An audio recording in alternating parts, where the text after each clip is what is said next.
Well, let's talk about Ford as well this morning, because this one has been interesting to track. Tensions are growing between car makers and the United Auto Workers Union, causing Ford and others in the sector to slide on Thursday. Concerns are now starting to rise that a strike could be hitting the auto industry should a contract not be agreed upon next month. Yahoo Finance's Pras Subramanian has more on this story. Pras, great to see you this morning. What do we know?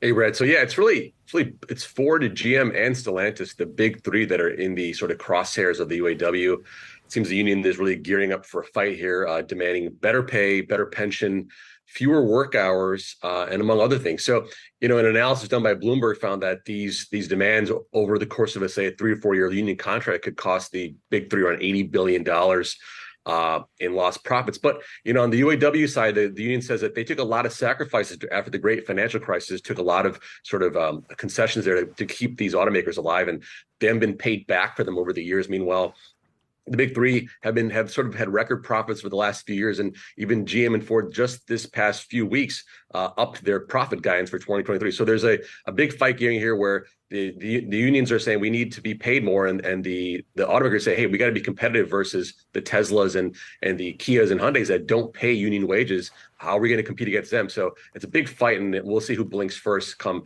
September 14th, when that is the date of the union contract goes out of as it expires. Hey, Pras, stay with us for a second, because also in the Europe EV space, separately, we're seeing some German automakers being hit hard due to semiconductor shortages. How's that playing out? This has been sort of a story that's been going on for some time now, and it's not a surprise that in Germany, the report out of Reuters said that an Audi executive said that the chip shortage in Germany could cause bottlenecks that could extend for years.